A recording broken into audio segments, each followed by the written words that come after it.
Oi, meu nome é Joana, e hoje eu vou contar para vocês uma história que ficou guardada dentro de mim por décadas. Uma história que começou em Feira de Santana, no interior da Bahia, quando eu ainda era só uma menina que sonhava em vestir um vestido azul e dançar na própria festa de 15 anos. Mas, naquela época, os meus sonhos pareciam pequenos demais diante do medo que morava dentro da minha casa. Durante muitos anos, eu vivi em silêncio, engolindo choro, apagando memórias, desmaiando sempre que meu corpo não suportava mais. Essa é uma história de dor, sim, mas é também, e principalmente, uma história de superação, de coragem, de recomeço.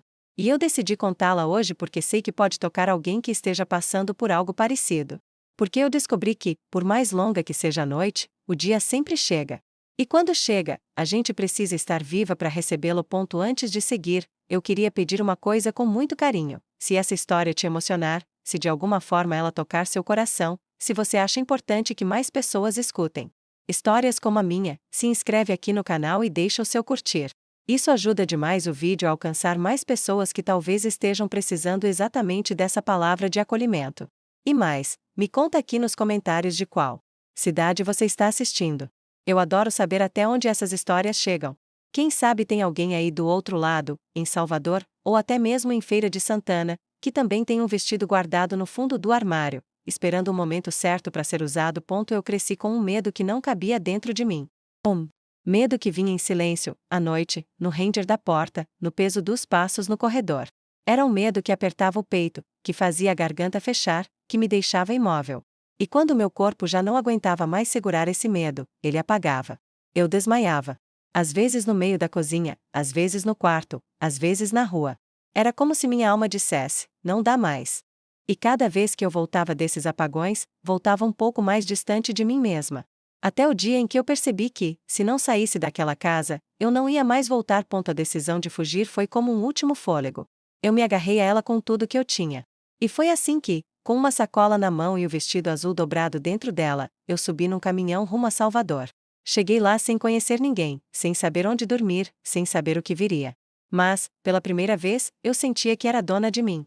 Não do meu passado, que já estava feito, mas do meu futuro, que ainda podia ser construído. E foi nessa cidade que encontrei um pouco de paz, um teto seguro, uma mulher firme chamada Dona Berenice, e, com o tempo, reencontrei também o meu corpo. Meu corpo que já não desmaiava mais. Meu corpo que dançou pela primeira vez aos 50 e poucos anos, com o mesmo vestido azul que minha mãe costurou para mim quando eu era só uma menina querendo existir. Essa história não é só minha. É de muitas. De mulheres que viveram presas, que foram silenciadas, que guardaram seus vestidos junto com suas vozes. Por isso eu estou aqui, hoje, contando. Para que nenhuma de nós precise mais esconder quem é, para que, juntas, a gente aprenda a vestir nossa própria história. Com orgulho. Então fica comigo até o final. Porque no fim dessa história, eu te prometo, tem dança, tem liberdade, e tem um céu inteiro esperando por nós. Eu me lembro perfeitamente do dia em que caí no chão pela primeira vez. Não tropecei, não escorreguei. Simplesmente apaguei. Era uma manhã abafada. O sol já queimava as telhas da nossa casa quando acordei com o cheiro de café misturado ao de pão queimado. Minha mãe, como sempre, estava na cozinha desde antes do galo cantar, tentando equilibrar as contas da vida com farinha, café ralo e silêncio. Eu tinha 12 anos e sentia que meu corpo estava sempre tenso, como se um fio invisível me puxasse por dentro, esticado até o limite. Naquele dia, fui até a cozinha para ajudar, como fazia desde pequena. Minha mãe virou-se para mim com os olhos cansados e disse, sem me olhar diretamente: pega a manteiga, Joana.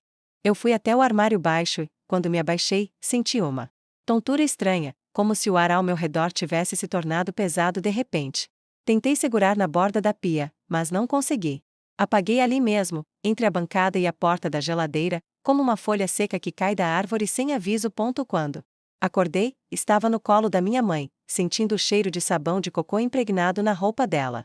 A mão dela tremia, mas sua voz era firme. Joana, olha para mim, minha filha. Fala comigo. Ela dizia aquilo enquanto segurava meu rosto com as duas mãos. Eu via o pavor nos olhos dela, mas ela tentava esconder. Naquele instante, ouvi os passos pesados dele vindo do quarto. O som da porta se abrindo, o rangido do assoalho de madeira antiga, e então sua presença ocupando o espaço como um trovão. Ele não disse nada. Parou no batente da porta, me observando ali, no colo da minha mãe, pálida, sem força, e apenas resmungou: essa menina é fraca. Vive dando trabalho. Já tá querendo chamar atenção logo cedo? O tom era seco, sem emoção, e aquilo doeu. Mais do que a queda. Eu não sabia direito o que tinha acontecido comigo, mas sabia que aquele homem não se importava. Minha mãe não respondeu. Apenas me levantou com esforço e me levou até o sofá. Suas mãos continuavam trêmulas. Você tá bem agora, tá? Foi só uma queda de pressão, deve ter dormido mal. Ela sempre tentava justificar tudo de forma simples, como se o nosso mundo pudesse ser explicado com palavras comuns. Mas não podia. Havia algo dentro de mim que ela não sabia nomear. Algo que pesava tanto que me fazia desmaiar. E eu sabia. O que era? Sabia desde os 8 anos, quando comecei a acordar de madrugada com a sensação de que o escuro do quarto era mais grosso que o normal, que o ar tinha cheiro de medo. Mas eu nunca falei. Eu não podia. Ele era meu pai. E a palavra pai, naquela casa, era dita com medo, não com carinho. Naquele dia, fiquei deitada o resto da manhã olhando para o teto da sala, ouvindo o som da panela de pressão, o estalar da madeira, os passos dele subindo e descendo o corredor, e o barulho das moedas que ele contava com obsessão na mesinha da varanda. Ele era um homem metódico, e isso tornava ainda mais assustador. Não gritava, não batia a porta, mas fazia tudo com uma calma que gelava a espinha. À noite, quando o jantar foi servido, ele sentou-se à mesa e começou a comer como se nada tivesse acontecido. Minha mãe colocou meu prato na mesa, mas eu não consegui me levantar do sofá. Ele olhou de lado e disse com ironia: a princesa vai jantar na cama hoje? Que luxo! E então riu sozinho, um riso curto, oco, que me fez encolher. Minha mãe respondeu por mim: ela ainda tá fraca. Melhor deixar descansar. Ele largou o talher na mesa com força e resmungou: se continuar assim, vai acabar doente como a irmã dela. Fraca de corpo e cabeça. Naquela noite, fui dormir com o vestido velho que minha mãe tinha remendado 3 vezes. A janela estava entreaberta e deixava entrar um vento morno que não aliviava o peso no peito. Eu me deitei de lado, olhando para a porta, ouvindo cada som da casa. Cada rangido, cada passo. O medo era uma presença viva, um animal escondido no escuro. Eu tinha aprendido a não respirar alto, a não chorar com som. E quando o corpo já não aguentava mais o medo, ele me fazia desmaiar. Era como se minha alma dissesse: já deu por hoje. No fundo, desmaiar era o único jeito de sair daquela casa sem sair. Era a fuga que eu conseguia. Acordei antes do sol nascer, com o rosto grudado no travesseiro. Minha mãe estava sentada na beira da cama, acariciando meu cabelo. Você precisa ser forte, Joana. Precisa aguentar mais um pouco. Eu olhei para ela com os olhos ainda meio turvos e perguntei: mais quanto, mãe? Ela suspirou, apertou os lábios e disse apenas: até a hora certa. E eu passei a vida inteira esperando essa hora. Mas naquele dia, ali, deitada na cama, depois do primeiro desmaio, eu entendi que meu corpo tinha começado a falar por mim. E ele estava gritando. Foi algumas semanas depois daquele primeiro apagão que vi minha mãe mexendo num pano azul que ela escondia no fundo do armário.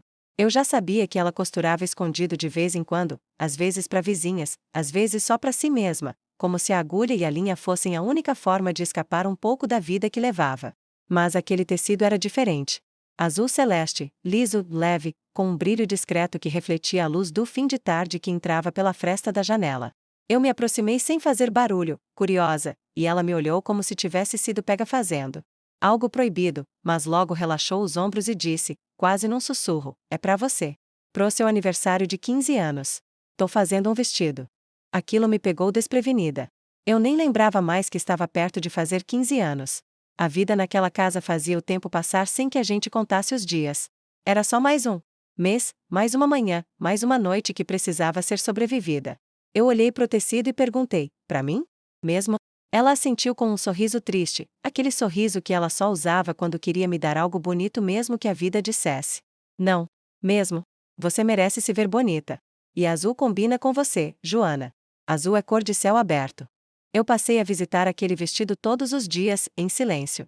Depois de fazer o que ele mandava, depois de limpar a casa, passar a roupa, calar a boca, eu ia até o quarto e ficava olhando minha mãe costurar. Ela media, cortava, alinhavava. Os dedos dela eram firmes, mesmo inchados e marcados de agulha. Às vezes, ela cantava baixinho uma música que eu não conhecia, provavelmente da infância dela, antes de ter casado com aquele homem. Você vai usar esse vestido e vai parecer uma princesa, ela disse um dia enquanto provava o corpete em mim. Eu sorri, mas foi um sorriso curto. Princesas moram em castelos. Eu morava num lugar onde o medo se escondia atrás das portas. Mas Naquele momento, enquanto o tecido tocava minha pele e minha mãe sorria de leve, eu quase acreditei que era possível ser feliz. Só que o tempo dentro daquela casa nunca deixava a alegria durar. Era como se cada momento bonito precisasse ser castigado em seguida. As crises de tontura começaram a ficar mais frequentes. Às vezes, eu estava varrendo o quintal e o chão sumia sob meus pés. Outras vezes, era como se o ar desaparecesse. E tudo ao redor ficasse embaçado. Eu não entendia o que meu corpo queria dizer, só sentia que ele queria parar. Ficar quieto. Summer. Minha mãe começou a se preocupar. Me dava chá de boldo, benzia minha testa, rezava baixinho em noites que eu acordava com o coração disparado. Um dia, depois de mais um desmaio na frente da igreja, ela me levou até o quarto, me colocou deitada e, com a voz embargada, disse: "Você precisa resistir. Você não pode deixar ele ganhar, Joana." E eu entendi. Ela não falava só da minha fraqueza. Ela falava do medo. De sombra que nos rondava. Do que ele fazia comigo quando a casa dormia. Meu pai, por outro lado, não demonstrava a menor preocupação. Quando ouviu que eu tinha desmaiado de novo, resmungou alto, batendo o prato. Na pia, essa menina tá doente da cabeça. Mole que nem a mãe. Só serve para dar gasto. Ele não perguntava, não se importava, não olhava nos meus olhos. Era como se eu fosse um objeto com defeito dentro da casa. Um objeto que ele usava e depois fingia que não existia. O desprezo dele era tão afiado quanto os silêncios. Eu passei a perceber que ele evitava mencionar meu nome. Era como se eu fosse um incômodo, uma lembrança suja de algo que ele sabia que era errado, mas que se recusava a admitir. E isso doía de um jeito que eu não sabia explicar. Era como se eu tivesse desaparecido da vida dele sem nunca ter existido de verdade. Naqueles dias, o vestido azul foi virando meu refúgio. Eu ia até o armário, escondida, e passava a mão sobre o tecido. Fechava os olhos e imaginava a festa que minha mãe sonhava: uma mesa com bolinhos simples, refrigerante quente, 2 ou 3 vizinhas. Eu com o vestido, sorrindo, dançando talvez uma música lenta. Mas no fundo, mesmo nas minhas fantasias, sempre havia um medo pairando. O medo dele chegar. O medo dele destruir aquilo também. Porque ele sempre destruía tudo que parecia bonito. Uma noite, sonhei que vestia o azul e dançava no quintal sob o luar. Quando acordei, estava molhada de suor, o coração acelerado. Tinha certeza de que algo dentro de mim estava tentando escapar. Não era só o corpo que desmaiava. Era a alma que gritava, sufocada. Mesmo assim, minha mãe continuava costurando. A cada ponto, ela me dizia, sem palavras, que ainda acreditava em um futuro para mim. Que eu podia ser mais do que aquela casa. Que eu merecia o azul. Ela nunca foi de grandes discursos. Mas quando me entregou o vestido quase pronto e me disse: "Falta só a bainha. Você vai usar e ninguém vai tirar isso de você", eu quis acreditar. Eu quis tanto acreditar que dormi abraçada com ele naquela noite. Dormi como se o vestido pudesse me proteger. Como se, por um milagre, meu corpo decidisse nunca mais desmaiar. Mas eu sabia que o pior ainda estava por vir. Porque naquela casa, a beleza sempre era um risco.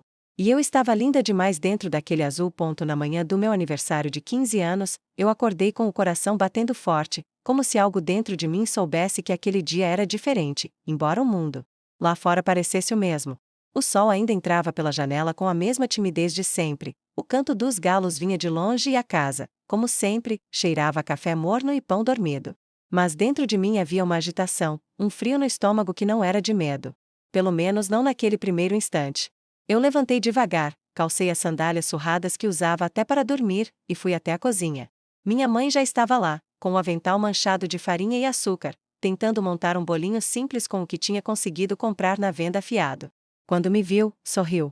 Um sorriso cheio de luz, um daqueles raros que ela só deixava escapar quando o coração falava mais alto que a tristeza.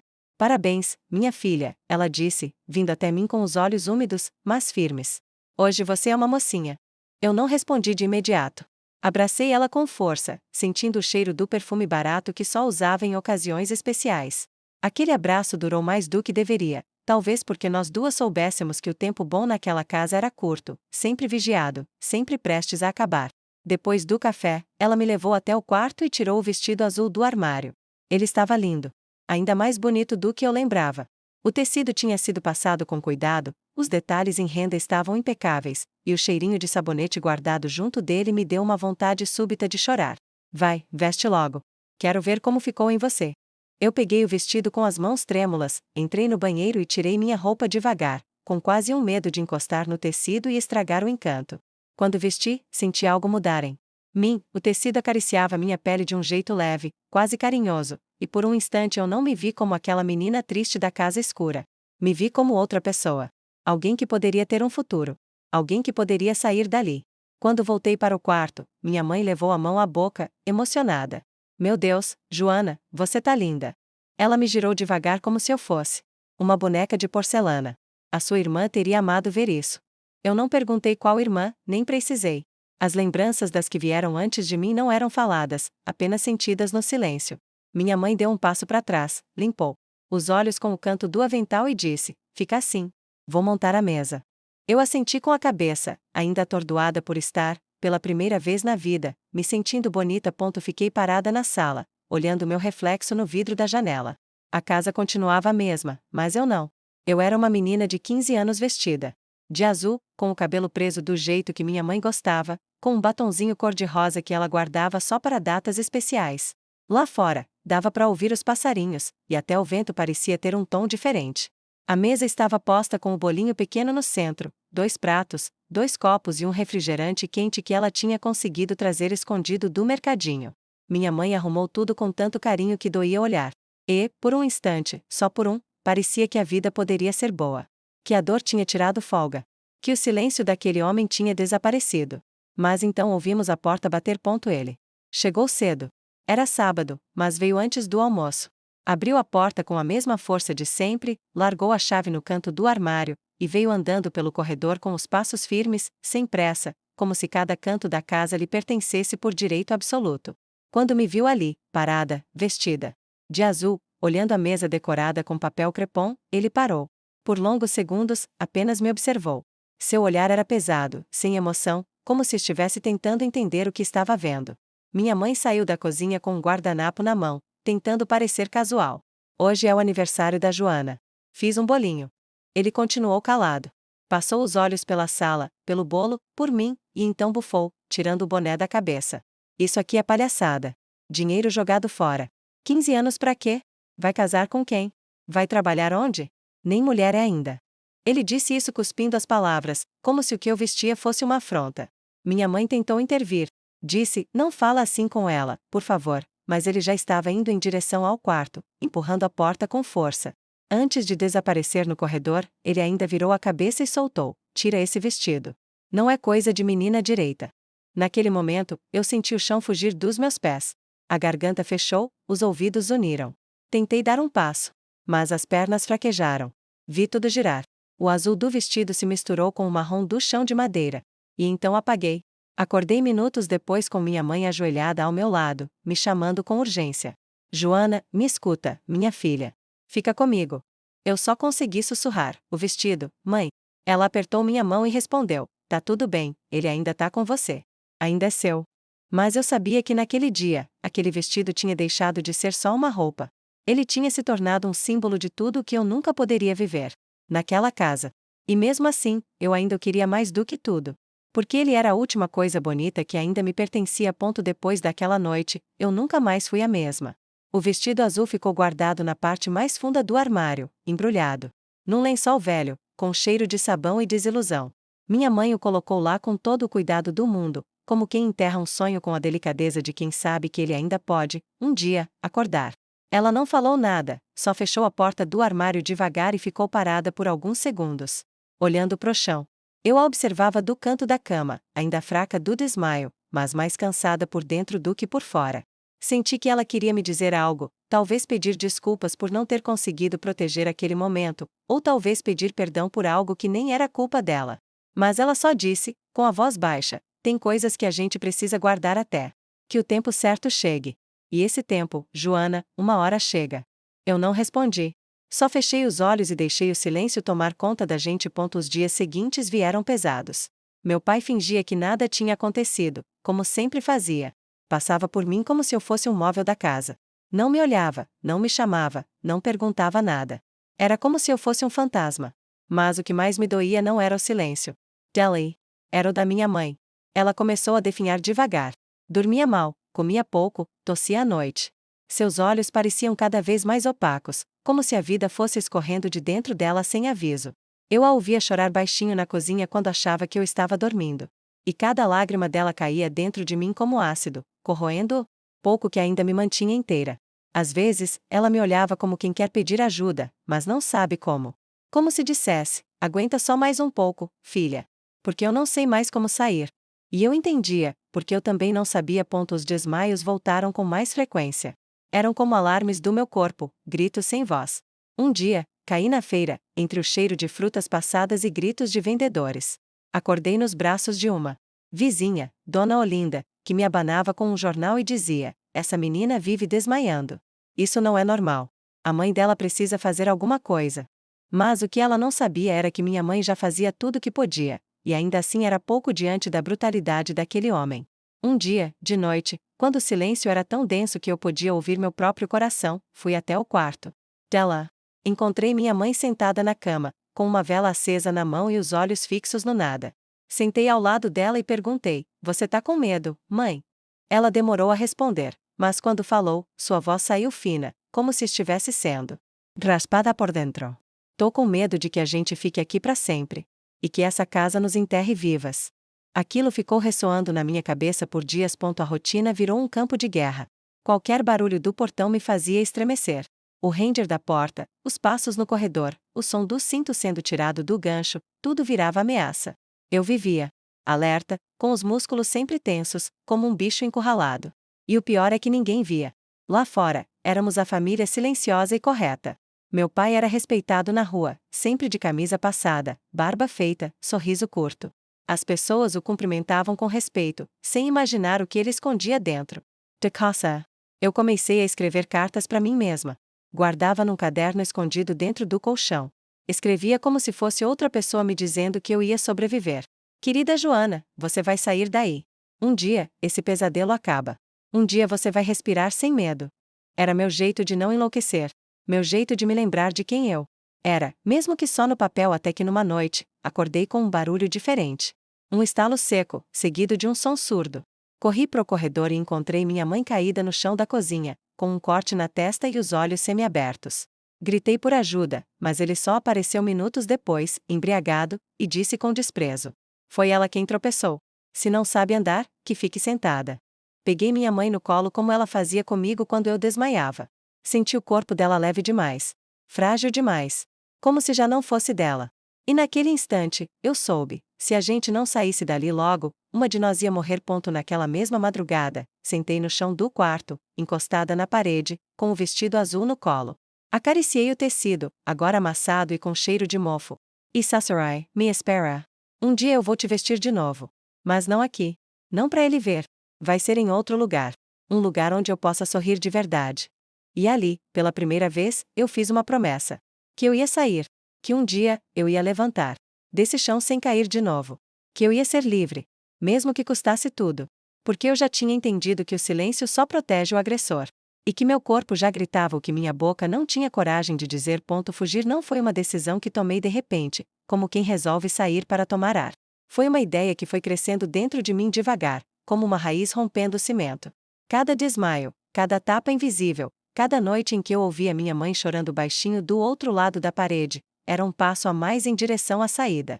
E a saída, para mim, era mais que uma porta. Era sobrevivência. Eu tinha 17 anos quando percebi que, se ficasse ali por mais tempo, meu corpo ia continuar apagando até nunca mais acordar. E o que me manteve viva não foi coragem. Foi medo. Um medo tão grande de virar só mais uma história sussurrada pelas vizinhas, mais uma menina que desapareceu dentro da própria casa.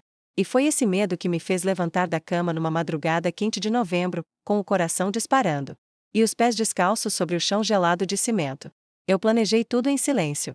Durante semanas, guardei umas moedas que minha mãe me dava quando conseguia fazer um bordado extra. Escondia debaixo do forro da gaveta, entre papéis velhos e fotografias esquecidas. Esperava meu pai sair para trabalhar e vasculhava o que podia, tentando encontrar um jeito de sair dali sem ser vista, sem deixar rastros. E, finalmente, na véspera de um domingo, eu ouvi na rua que um caminhão de entrega sairia cedo pro sertão, passando pela cidade grande. Eu não sabia para onde exatamente, mas não importava. Qualquer lugar era melhor do que aquele. Então, naquela noite, com a casa mergulhada no silêncio e minha mãe dormindo leve no quarto ao lado, eu abri o armário e tirei o vestido azul. Estava dobrado com cuidado, ainda dentro do lençol, com um cheiro de guardado e esperança. Coloquei dentro de uma sacola velha de feira, junto com uma blusa, um chinelo e o caderno onde eu escrevia minhas cartas. Era tudo que eu tinha. Tudo que eu era. Antes de sair, fui até o quarto da minha mãe. Fiquei ali parada, na porta, vendo ela respirar devagar, como se cada suspiro carregasse anos de cansaço. Quis acordá-la, abraçá-la, dizer que eu voltaria. Mas algo me impediu. Talvez porque eu soubesse que, se ela me visse, iria implorar para eu ficar. Ou talvez porque eu não queria vê-la quebrar de novo. Então, apenas deixei um bilhete em cima da mesa da cozinha, com mãos tremendo, escrito à caneta: Mãe, eu vou tentar viver. Eu vou tentar ser feliz. Me perdoa por ir assim. Fechei a porta devagar, com o coração aos pulos, e caminhei até o cruzamento onde o caminhão estacionava antes do sol nascer. O chão ainda estava úmido do sereno, e o ar cheirava a terra e liberdade. Quando vi o motorista encostado fumando, me aproximei e disse: O senhor vai para a cidade? Ele me olhou de cima a baixo, desconfiado, mas algo no meu olhar deve ter dito que eu não era ameaça. Suba aí, mas não fale muito. E se alguém perguntar: Você é minha sobrinha, entendeu? Eu assenti com a cabeça, segurando a sacola com força. Sentei entre sacos de batata e caixas de sabão, e quando o motor ligou, senti que uma parte de mim começava a voltar à vida. A estrada era longa e cheia de buracos, mas cada quilômetro me afastava daquela casa e me aproximava de algo que eu ainda nem sabia nomear. O sol nasceu forte, iluminando minha pele pela janela do caminhão, e eu fechei os olhos tentando imaginar meu futuro. Não sabia onde ia dormir, o que ia comer, se alguém ia me ajudar. Mas pela primeira vez, o medo não era de alguém me encostar, me calar ou me ferir. O medo era de não conseguir seguir em frente, e isso era um medo que eu podia enfrentar. Quando cheguei à cidade, desci do caminhão com as pernas bambas. As ruas eram barulhentas, cheias de gente, cheias de vida. Tudo era estranho, tudo era novo. Andei sem rumo, com a sacola apertada contra o peito, como se ela fosse meu escudo. Na rodoviária, encontrei um canto vazio perto dos banheiros e me sentei. Fiquei ali por horas, observando as pessoas indo e vindo, tentando aprender como viver. Naquela primeira noite, dormi encostada num banco, com o vestido azul enrolado na cintura como cobertor. Chorei em silêncio, de saudade, de medo, mas também de alívio. Eu não estava mais presa. Eu não precisava mais ouvir o som do cinto batendo na parede, nem fingir que estava dormindo quando ele entrava no quarto. Eu era livre. Pobre, assustada, sozinha, mas livre. E isso, naquele momento, valia mais do que qualquer coisa. Quando amanheceu, decidi procurar um trabalho. Fui batendo de porta em porta, perguntando se precisavam de ajuda. Em cada negativa, meu coração pesava. Must continue. Porque eu sabia que não podia voltar. Voltar era morrer. No terceiro dia, uma mulher chamada Dona Berenice me olhou com olhos sérios e disse: Você sabe cozinhar? Eu respondi: Sei fazer o básico. Ela ficou me olhando por um tempo, e depois disse: Então venha. Aqui ninguém pergunta o passado. Só trabalha. E foi assim que comecei a reconstruir minha vida. Sem nada, mas com tudo. Porque ali, naquela casa nova, eu dormia em paz. E o vestido azul. O vestido seguia dobrado, esperando o dia em que eu pudesse usá-lo não para fugir, mas para celebrar.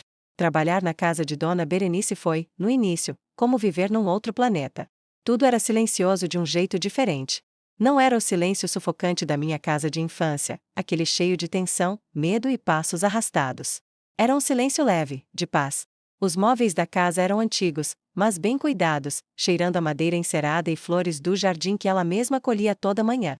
A primeira vez que entrei ali, com a sacola apertada no peito e os pés doendo de tanto andar, senti como se tivesse atravessado uma fronteira invisível. Dona Berenice era uma mulher de olhos pequenos e atentos, o rosto marcado pelo tempo e pela firmeza. Não era carinhosa, mas tinha um jeito direto de falar que me dava segurança. Aqui, quem entra para trabalhar precisa ser honesta, limpa e discreta. Eu não gosto de muito falatório, mas também não trato ninguém como bicho. Você faz sua parte, e eu faço a minha. Eu só consegui responder com um aceno de cabeça e um sim, senhora, engasgado de emoção. Ela me levou até o quartinho dos fundos, onde eu passaria a dormir. Era simples, com uma cama estreita, um armário pequeno e uma janela que dava pro quintal. Mas para mim, era um palácio. Nos primeiros dias, eu mal falava. Fazia tudo com cuidado, lavava, passava, cozinhava o pouco que sabia, e escutava. Escutava o rádio dela tocando música clássica, escutava suas conversas ao telefone, escutava até seu modo de caminhar leve pela casa, como se tivesse aprendido a pisar sem fazer barulho para não acordar mágoas antigas. Ela me observava, sempre. Às vezes me fazia perguntas curtas: você estudou até que série? Tem família? Tem onde ir se eu mandar você embora? E eu respondia com a verdade medida. Disse que tinha parado os estudos cedo, que minha mãe ainda vivia, mas que não podia voltar. Ela nunca perguntou por quê. Mas numa tarde, depois de eu ter desmaiado na lavanderia, ela sentou comigo na cozinha e me olhou nos olhos por longos segundos. Você desmaia desde quando? Ela perguntou. Fiquei sem saber se mentia ou se dizia. Acabei murmurando, desde os 12. Ela ficou calada. Levantou, pegou um copo de água com açúcar e voltou a falar. Tem coisa que o corpo guarda, menina. Às vezes, é o único jeito dele gritar quando a boca da gente não consegue. Naquele instante, eu soube que ela sabia. Não exatamente o que eu tinha vivido, mas sabia o suficiente sobre dor para reconhecer quando ela estava disfarçada. Com o passar dos meses, minha relação com ela se transformou. Continuava sendo minha patroa, mas havia entre nós uma espécie de acordo silencioso. Eu respeitava o espaço dela, e ela respeitava minhas feridas. Não havia abraços nem confissões, mas havia cuidado. Um dia, ela me chamou para sentar com ela na varanda e me ofereceu uma xícara de chá. Você é boa menina. Quietinha demais, mas não preguiçosa. Não gosto de gente que fala demais e faz de menos. Você, pelo menos, faz. Fiquei vermelha, sem saber o que dizer. Ela deu um gole no chá e continuou, mas vai ter que aprender a levantar o queixo. O passado não vai embora, não. Mas você pode decidir se vai carregar ele nas costas ou no bolso. Nas costas pesa, no bolso ensina. Fiquei com aquela frase na cabeça por dias. Foi a primeira vez que alguém falou comigo como se eu pudesse ter algum poder sobre a minha própria história. Numa manhã de sábado, enquanto eu varria o quintal, vi o sol bater no vestido azul, que eu tinha deixado estendido ao vento pela primeira vez. Até então, ele sempre ficava guardado no fundo da mala, dobrado com cuidado, como um segredo. Mas, naquele dia, não sei porquê, resolvi lavá-lo. Queria ver se ele ainda tinha cor, se ainda me pertencia. Dona Berenice passou por mim, olhou o vestido e perguntou: é seu? Eu apenas balancei a cabeça. Ela olhou mais um pouco, depois disse: bonito. Tem história, esse pano aí. Guarda. Um dia você vai usar ele com outro peso no corpo. Eu senti um nó na garganta, como se ela tivesse lido meus pensamentos. Eu queria tanto acreditar que aquilo era possível. Que um dia, eu pudesse vestir aquele azul sem medo. Que ele não fosse mais um símbolo de tudo que me foi tirado, mas de tudo que eu consegui construir. Às vezes, à noite, eu ficava sentada no pequeno degrau do quartinho, olhando as estrelas e escrevendo no meu caderno. As cartas que antes eram pedidos de socorro começaram a mudar de tom. Escrevia para mim mesma do futuro, como se já soubesse que ia conseguir. Querida Joana, você agora sabe cozinhar, sabe fazer um arroz soltinho e um feijão com gosto de casa. Você tem uma cama, tem um canto seu, tem silêncio que não machuca. Escrever me ajudava a reconstruir minha identidade. Eu já não. Era só a menina que fugiu. Era a mulher que estava ficando.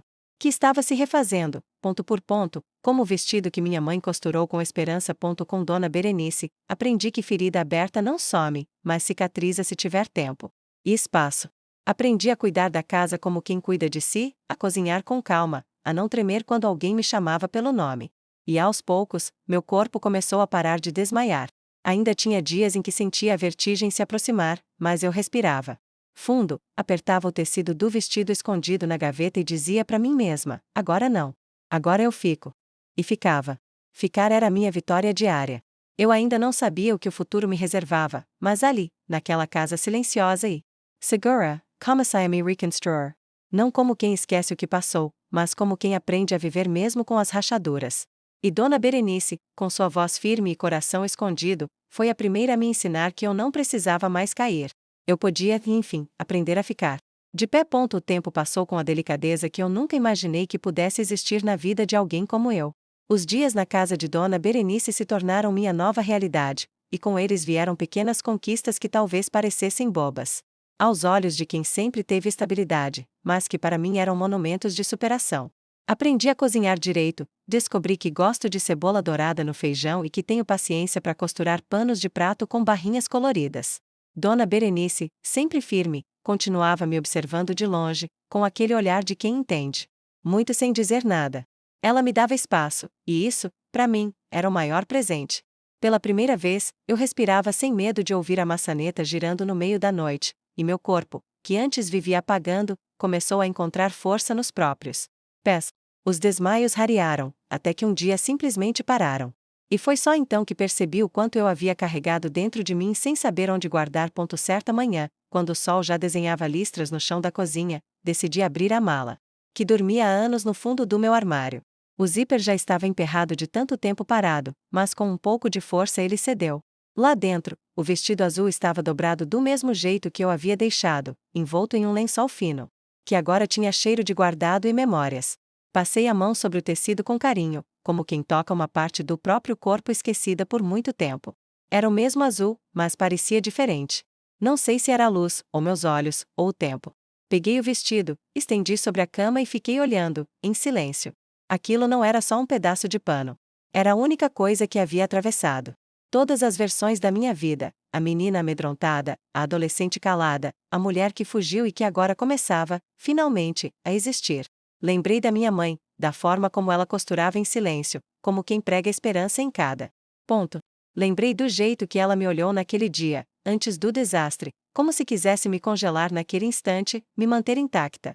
Foi nesse momento, com o vestido estendido e as lembranças pesando no peito, que entendi que havia chegado a hora de fazer algo com ele. Resolvi lavar o vestido, pela primeira vez desde que fugi. Enchi uma bacia com água morna, adicionei sabão de cocô e mergulhei o tecido com cuidado, como se ele fosse uma relíquia sagrada. A água começou a se tingir de um azul leve, e eu pensei em como a cor também podia significar cura. Esfreguei devagar, sem pressa, como se cada movimento limpasse não só o vestido, mas também as feridas que ele carregava junto comigo. Estendi no varal do quintal, e o sol bateu nele com uma ternura que me fez sorrir. Dona Berenice, ao passar, olhou pro vestido, depois para mim, e disse: "Bonito. Guarda bem. Tem hora que certas coisas só voltam a ter valor quando a gente tá pronta." Eu assenti com a cabeça, sem responder. Ela tinha razão. Eu estava pronta. E não sabia como nem porquê, mas algo em mim dizia que aquele vestido ainda teria o papel de fechar o ciclo. Naquela noite, deitada na minha cama estreita, não consegui dormir. As lembranças vinham em ondas, algumas suaves, outras cortantes. A última vez que vesti aquele vestido foi o dia em que desmaiei na frente do meu pai, no meio do que deveria ter sido minha festa de 15 anos. Eu era só uma menina, e ele, um homem vazio, que se alimentava do medo que causava. Pensei no rosto da minha mãe, na coragem escondida atrás dos olhos cansados, e tive vontade de voltar no tempo para dizer a ela que eu tinha conseguido. Kay. Eu estava viva. Que mesmo com tanto buraco no caminho, eu tinha encontrado o chão firme. No silêncio do meu quarto, escrevi mais uma carta no meu caderno. Querida Joana, você não fugiu à toa. Tudo aquilo que parecia impossível agora faz parte da sua história com dignidade. E o vestido azul? Ele não é mais a roupa da dor. Agora ele é o símbolo da sua sobrevivência. Alguns dias depois, estava arrumando os armários da cozinha, quando encontrei um porta-retrato antigo que Dona Berenice guardava no fundo da gaveta. Era uma foto dela jovem, ao lado de uma menina que parecia ser sua filha. Mostrei a ela com cuidado, e ela pegou a moldura nas mãos com uma expressão que eu nunca tinha visto. Ficou em silêncio por longos minutos, até dizer: "Essa era minha Célia. Morreu com 20. Tentando fugir de um marido que batia nela todo dia." Eu fiquei sem palavras. Ela não chorou, não tremeu, mas o jeito como segurava o retrato dizia tudo. "Acho que foi por isso que deixei você ficar. Vi no seu olho o mesmo pedido que ela me fez. Mas com você eu consegui dizer sim." Eu não aguentei. Abracei Dona Berenice ali mesmo, e ela, pela primeira vez, me abraçou de volta. Ficamos assim por um tempo, em silêncio, duas mulheres que carregavam perdas diferentes, mas que agora se encontravam na possibilidade de cura. Naquela noite, peguei o vestido azul, dobrei com carinho e coloquei numa caixa forrada com papel de seda. Era como guardar um pedaço da minha própria alma em um relicário. Ainda não era o momento de usá-lo, mas agora, enfim, ele estava limpo, pronto, e meu. E eu também. Porque naquele ponto da minha vida, eu já não era mais a menina que desmaiava. Eu era a mulher que sobreviveu. E que, aos poucos, estava aprendendo a viver. Foi numa manhã morna de outono que recebi o convite. Dona Berenice me chamou na varanda com um envelope pequeno na mão, amarelado como as cartas de antigamente. "Chegou para você. Veio da igreja." Peguei com cuidado, sem saber o que esperar. Abri devagar, como quem abre uma porta para algo desconhecido. Dentro havia um papel simples, decorado com flores miúdas nas bordas. Era um convite para um chá das mulheres, um encontro da comunidade, marcado para o sábado seguinte. Haveria música, bolo, roda de conversa e, dizia com letras caprichadas, uma tarde para celebrar a vida de todas que carregaram o mundo nas costas. Minhas mãos suaram. Era um gesto singelo, mas para mim significava muito mais. Pela primeira vez, alguém me convidava para ser celebrada, e não apenas tolerada. A ideia me assustava e encantava ao mesmo tempo. Guardei o convite como quem guarda uma joia, e passei os dias seguintes com a cabeça cheia de perguntas. O que eu diria? Como me portaria? E, principalmente, o que eu vestiria? Naquela noite, sentei na cama com a caixa do vestido azul sobre o colo. A mesma caixa que guardava não só o tecido costurado pelas mãos da minha mãe, mas também todas as versões que sobreviveram dentro de mim. O vestido estava ali, ainda. Mais bonito depois de lavado, com o azul brilhando sob a luz fraca do abajur. Passei os dedos sobre a renda da gola e sussurrei: será agora? Era como se estivesse perguntando à minha mãe, lá do outro lado da vida, se ela me autorizava a usar aquilo não mais como escudo, mas como celebração. Na manhã seguinte, depois do café, tomei coragem e fui até Dona Berenice. Ela estava sentada na cozinha, lendo jornal com seus óculos de aro grosso. Me aproximei, com o vestido nas mãos. Será que esse vestido ainda serve? Ela levantou os olhos, olhou a peça por um instante e respondeu: a pergunta não é essa. A pergunta é: você já se sente pronta para usá-lo? Demorei para responder. O silêncio entre nós pesava, mas não era desconfortável. Era cheio de respeito. Acho que sim, eu disse, com a voz trêmula. Então vista. E vá mostrar para esse povo que quem sobreviveu merece ser vista. No dia do chá, acordei cedo, com o coração acelerado. Lavei o rosto, penteei o cabelo com cuidado, e pela primeira vez em muito tempo me maquiei, ainda que de forma simples. Um batonzinho rosado, um toque de pó no rosto. Quando vesti o vestido azul, senti como se estivesse entrando em mim mesma depois de anos. O tecido deslizou pelo corpo com leveza, sem resistências. Olhei no espelho e quase não me reconheci. Aquela não era a menina com medo. Era a mulher com cicatrizes, mas de pé. O vestido me abraçava como uma velha promessa cumprida. Dona Berenice me olhou da porta e disse, sem floreios: agora sim. Agora você parece com quem sempre foi. Saí de casa com a alma estremecida. Cada passo em direção à igreja era também um passo em direção a uma Joana que eu vinha construindo em silêncio. As ruas pareciam mais claras, o vento mais macio. Quando cheguei, já havia um grupo de mulheres no salão, todas com roupas simples, mas com olhares calorosos. Me receberam com sorrisos que não perguntavam de onde eu vinha, mas que diziam: que bom que você chegou. Durante o encontro, sentamos em roda. Cada uma se apresentou, contou um pouco de si. Algumas histórias doíam só de ouvir. Uma senhora contou como perdeu 3 filhos ainda pequenos. Outra revelou que aguentou 40 anos de um casamento sem amor. E ali, naquele círculo de confidências e chá quente, eu entendi que minha dor não era única. Nem minha coragem. Quando chegou minha vez, minhas mãos tremiam, mas eu respirei fundo e disse: meu nome é Joana. E por muito tempo, eu achei que meu corpo só servia para carregar medo. Hoje, pela primeira vez, estou vestindo esse vestido com orgulho. Porque ele foi feito por uma mulher forte, minha mãe, e guardado por outra, eu. Ele foi feito para uma festa que nunca aconteceu. Mas hoje, acho que ela finalmente chegou. Houve um silêncio. Depois, aplausos. Não longos, não ruidosos. Mas suficientes para aquecer algo dentro de mim que eu nem sabia que ainda existia. Quando a música começou, um bolero antigo que vinha de um rádio no canto da sala, uma das senhoras se levantou, me estendeu a mão e perguntou com um sorriso: Maroto, você dança? Engoli em seco. Eu nunca tinha dançado. Não assim. Mas naquele instante, algo em mim disse: sim. Levantei, ainda trêmula, e deixei que ela me guiasse em passos lentos, girando devagar pelo salão iluminado por janelas abertas. O vestido azul rodava ao meu redor como se tivesse sido feito para aquele momento. Fechei os olhos por um segundo. E senti o mundo inteiro dentro do meu peito. Pela primeira vez, dançar não era um risco. Era liberdade. Era a poesia. Era a menina de 15 anos finalmente sendo acolhida pela mulher de 50 e tantos. Na volta para casa, caminhei sozinha. Sob um céu cor de ouro envelhecido. Cada passo ecoava firme no asfalto, como se eu estivesse marcando meu lugar no mundo. Dona Berenice me esperava no portão, sentada na sua cadeira de madeira. Quando me viu, não disse nada. Só abriu um sorriso leve e fez sinal com a cabeça. Como quem reconhece uma vitória. Eu sorri de volta, com os olhos molhados, e respondi baixinho: agora sim, mãe. Eu usei o vestido. Na manhã seguinte ao chá, acordei com o corpo leve e a alma ainda dançando. Era como se, durante a noite, uma parte de mim tivesse se encaixado de volta no lugar, depois de anos fora de posição. Fiquei na cama por alguns Minutos olhando para o teto, sentindo a brisa que entrava pela janela e lembrando dos sorrisos que recebi, das mãos que me tocaram com ternura e, principalmente, da dança. Aquele momento em que rodei com o vestido azul, sentindo o tecido abrir ao meu redor como asas, não saía da minha cabeça.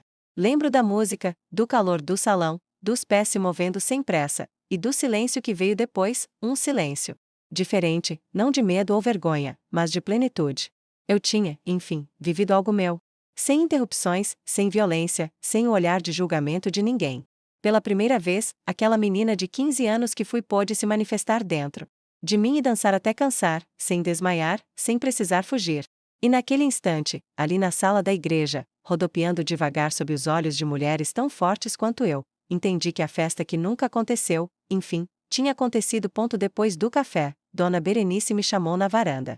Ela sempre teve esse hábito de nos chamar como quem convoca, firme, direta, sem rodeios. Senta aqui comigo, Joana, ela disse, apontando a cadeira ao lado da dela. Eu sentei, ainda com o corpo sensível do dia anterior, e ela me olhou com aquele olhar que parecia atravessar a pele. Você dançou bonito ontem. Tava com cara de quem tirou um peso das costas. Eu sorri de leve, sem dizer nada, e ela continuou. Eu conheço esse olhar. Olhar de quem estava preso há muito tempo e, de repente, se dá conta de que o portão estava aberto. Me emocionei.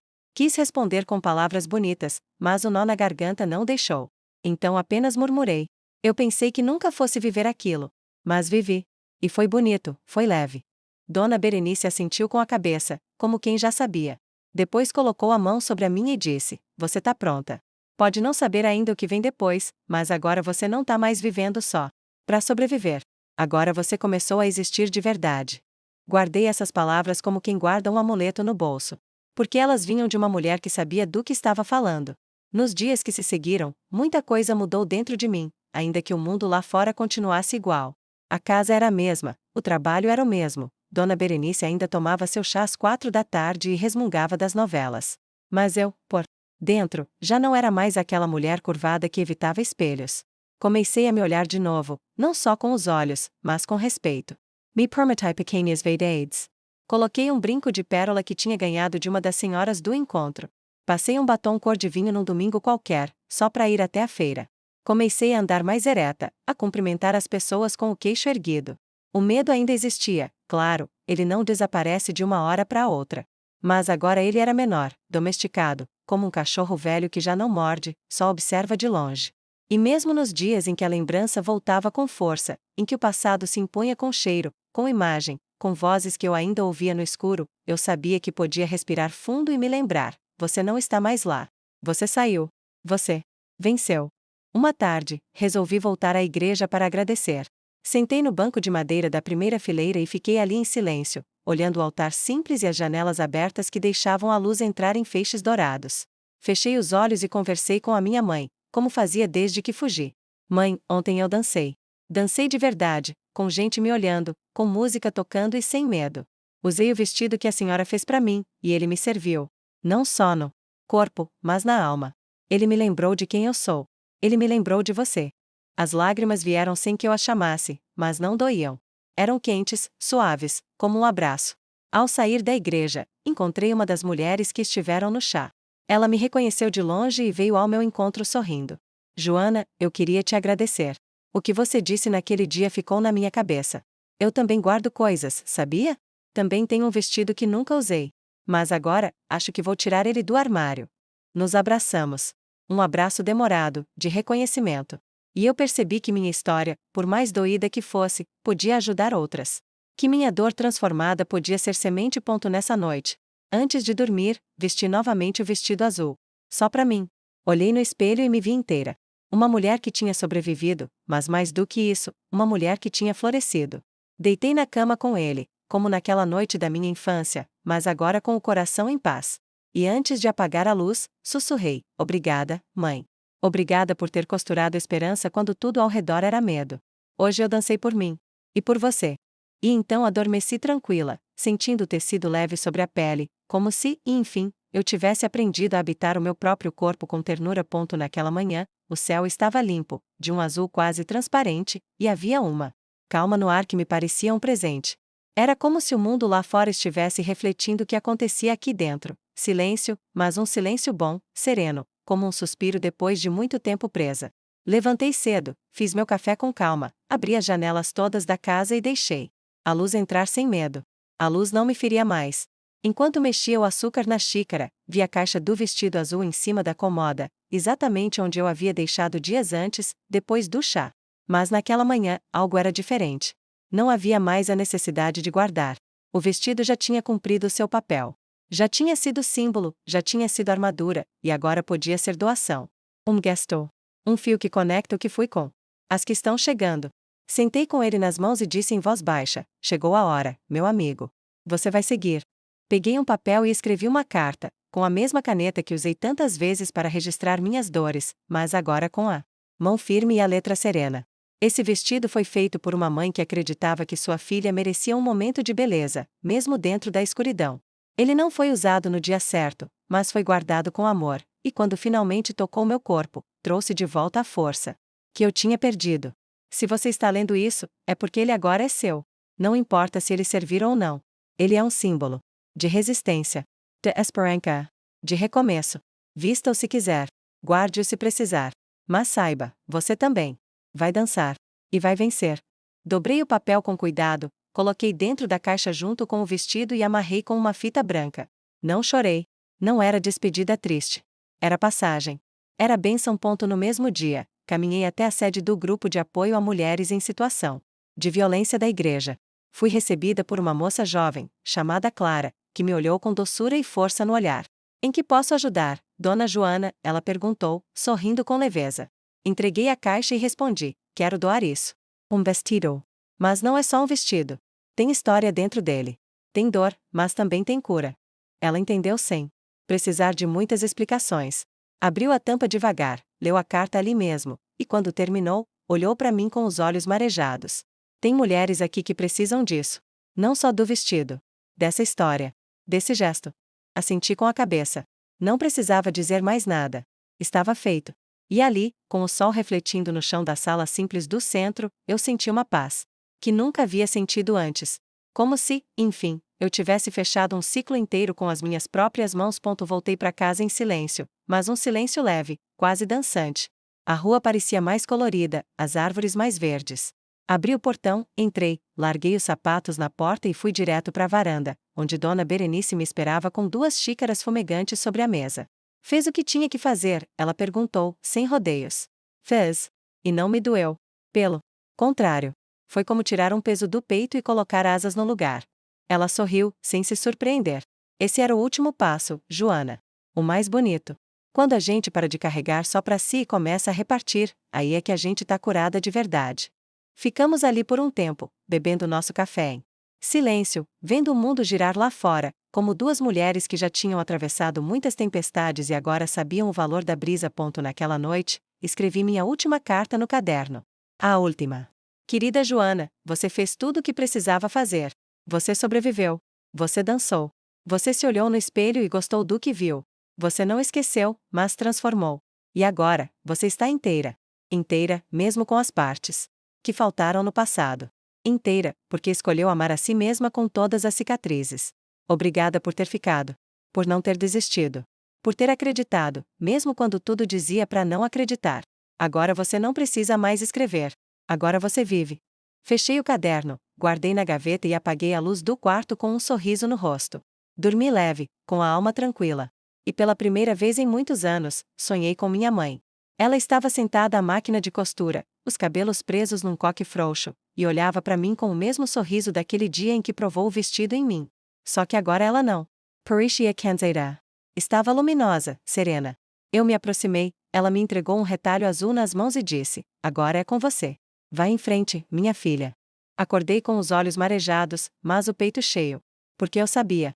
A partir dali, tudo que viesse era caminho novo. E eu estava pronta para andar. Sem desmaios. Sem silêncio imposto. Só com coragem, memória e amor. Porque algumas roupas vestem o corpo. Outras vestem a alma. E o vestido azul foi o primeiro que me fez sentir inteira.